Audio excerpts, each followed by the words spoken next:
안녕하세요, 아로랑입니다. 오늘은 아너매직 2를 사용하면서 느낀 장단점에 대해서 짧게 한번 말씀해 드리도록 하겠습니다. 일단 영상하고 제 목소리하고 싱크가 안 맞고 제가 그냥 계속 쭉 말할 거니까요. 그 점은 양해해 주세요. 일단 이 슬라이드 폰에 네 가지 단점이 있습니다. 그게 뭐냐면은 충전 케이블을 꽂았다가 뽑을 때 슬라이드가 그냥 이렇게 딸려서 쭉 내려온다는 거. 이거는 제가 원하지 않는 슬라이드 작동인데 뭐 그렇게 될 수밖에 없는 환경이고요. 그다음에 액정이나 뭐 이런 걸 닦을 때 또 슬라이드 이렇게 쭉쭉쭉쭉 움직여요. 그런 게 또 단점이 될 수 있고요. 또 하나는 케이스가 좀 제한적입니다. 그러니까 이 시중에 나와 있는 케이스도 많지 않을 뿐더러 밑에 이렇게 뚫려 있어야 되기 때문에 그런 케이스가 좀 많지 않아요.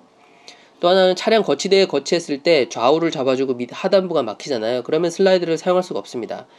여기서 이제 아너매직2의 장점이 드러나는데, 아너매직2는 전면 지문 인식을 채용했잖아요. 그래서 뭐 언락하는데 크게 문제가 없는데 미믹스 3 같은 경우에는 후면으로 손가락을 넣어서 지문 인식으로 언락을 하거나 아니면은 거치대에서 빼가지고 슬라이드 해가지고 앞면 인식으로 풀고 다시 꼽아야 되는 그런 단점이 생기는 거예요. 그러니까 이 전면 지문 인식은 정말 아너매직2의 신의 한 수다. 이게 딱 바잉 포인트가 되는 것 같아요. 이렇게 바닥에 놨을 때도 이게 미믹스 3 무조건 들어야 됩니다. 후면의 지문 인식이나 전면의 앞면 인식을 할 수가 없어요. 이렇게 안 내려오잖아요, 슬라이드가. 그러니까 이 전면 지문 인식은 무조건 들어갔어야 되는 거예요, 슬라이드 폰에서는. 그런데 이제 단점에 대해서 좀 말씀드리면, 이제 아너매직2의 단점이요. 스피커 위치가 좀 아쉽습니다. 이게 왼쪽, 그러니까 아래 하단 왼쪽에 있는데요. 이게 오른손으로 이렇게 잡고 영상을 볼 때 이게 자꾸 가려요.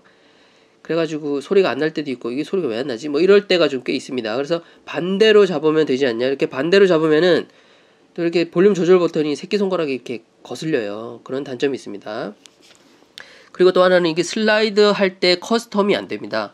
미믹스 3 같은 경우에는 슬라이드를 내렸을 때 소리도 바꿀 수 있고, 슬라이드 했을 때 어떤 동작을 내가 어떤 앱을 사용하겠다를 지정할 수가 있는데, 이 아너매직 2 같은 경우는 그 두 가지 다 안 돼요. 그래서 그 소리는 띡띡띡 이런 소리밖에 안 나고, 내렸을 때는 전면 카메라 작동 아니면 없음 이렇게밖에 안 됩니다. 근데 이게 장점이자 단점일 수 있는 게, 내가 의도치 않게 슬라이드가 내려오는 경우가 아까도 말씀드렸다시피 있는데, 그럴 때마다 예비 작동하면 애매하잖아요.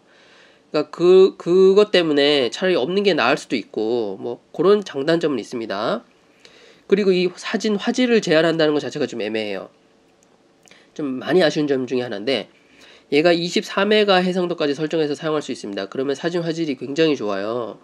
지금 제가 갤럭시 S9 플러스와 아이폰 XS 맥스와 계속 비교를 하고 있는데, 사진이 어떨 땐 더 좋게 나오는 경우도 있고, 그런데 24메가 해상도로 설정했을 경우에는 광각 렌즈하고 망원을 사용할 수가 없습니다. 그래서 16메가 해상도를 떨구고 사용해야 돼요.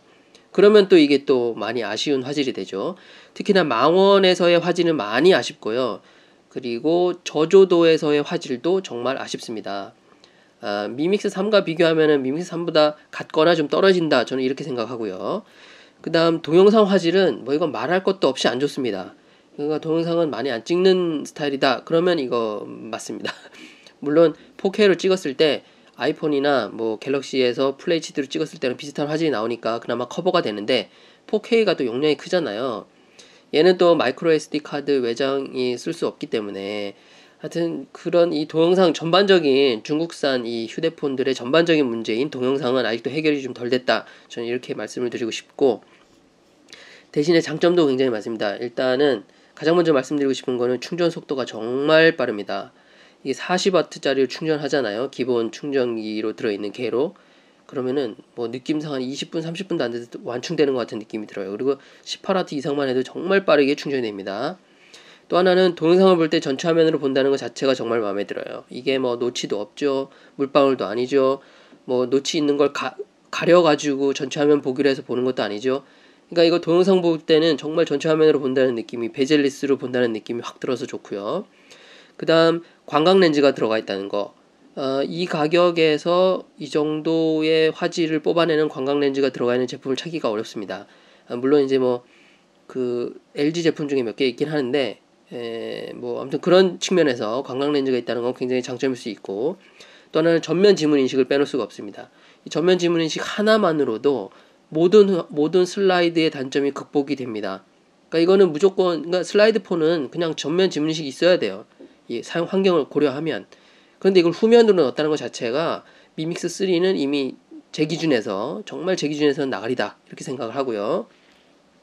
그리고 기린 980이 들어갔잖아요. 7나노 공정에. 그러니까 이게 속도가 체감이 될 정도로 빠릅니다.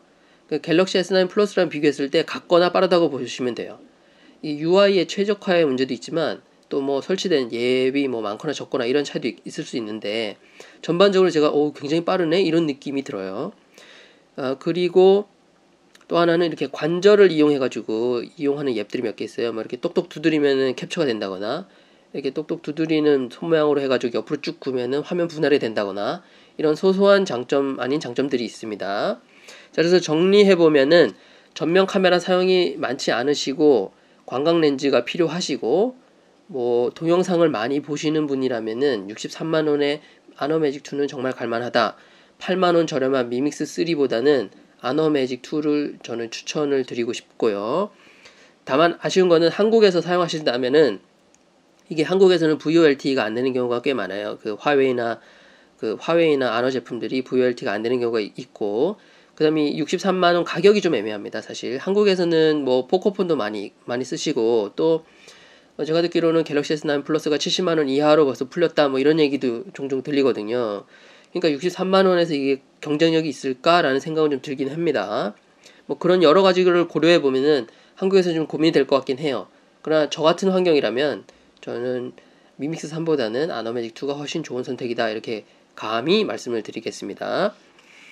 그 8만원의 가치, 미믹스 3보다 이 8만원의 가치가 있느냐, 이게 전면 지문 인식이 있고 광각 렌즈가 있으며 그 다음 뭐가 있을까요? 이 가로 모드 했을 때 슬라이드 유격이 없는 거, 이렇게 슬라이드 했을 때 좀 소리가 적은 거, 이런 게 커버가 될까? 그리고 또 기린 980이 들어갔죠. 아무래도 스냅드래곤 84보다는 좀 더 빠른 성능을 자랑하고 있으니까 그런 면에서는 8만원이 충분히 가치가 있지 않나, 저는 뭐 그렇게 생각을 합니다. 제 생각이 틀렸을 수도 있는데 저는 아무튼 아노매직2를 굉장히 만족하면서 사용하고 있어요. 자, 궁금하신 사항이 있으면은 댓글로 남겨주시고요. 제가 다음 편에서는 사진을 본격적으로 비교해 보도록 하겠습니다. 오늘 여기까지고요. 시청해주셔서 감사합니다.